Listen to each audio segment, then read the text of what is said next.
Corona काल में जहां आम जनता पहले ही महंगाई से त्रस्त है, वहीं अब सोलन के लोगों को आगामी दिनों में ऑटो का किराया बढ़ने का दंश भी झेलना पड़ सकता है। ऑटो यूनियन की किराया बढ़ाने की मांग को लेकर आरटीओ सोलन के साथ एक बैठक हुई, जिसमें विभिन्न संस्थाओं के लोग भी उपस्थित रहे, जिसमें नए किराए को प्रस्तावित किया गया है।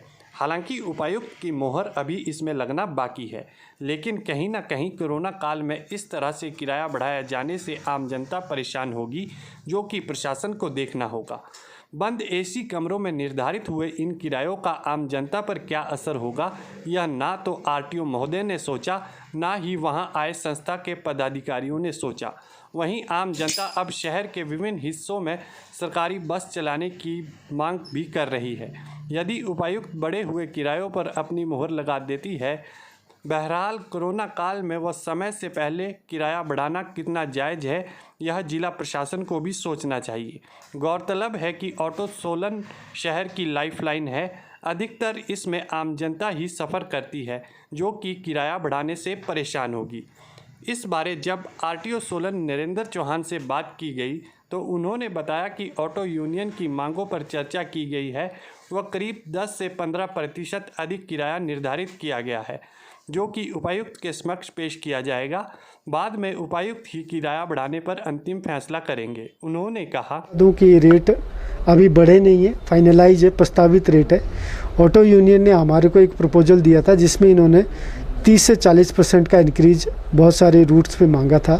तो उस पे जो है वो सभी जो हितधारक है, जैसे पेंशनर यूनियन के प्रेसिडेंट, महिला मोर्चा के लोग और लोकल व्यापार मंडल और अन्य जो इसमें स्टेक होल्डर्स हैं, उनको बुलाया गया था।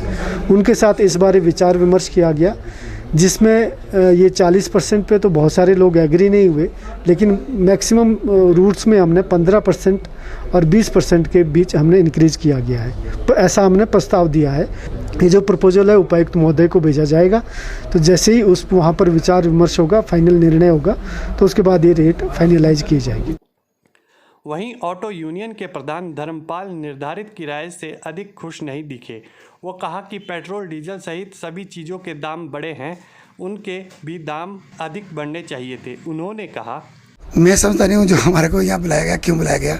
हमारे साथ बद्दा मजाक किया गया है तो कि जो किराया बढ़ाना कहीं 14 रुपये था पहले, 2-3 साल पहले 14 रुपये था, उसको 1 रुपये बढ़ा के 15 कर दिया। मतलब कुछ जगह चलो हम सहमति बना सकते हैं, पर कुछ जगह उन्होंने बगैर उससे अपनी मर्जी से थोप दिया हमारे ऊपर।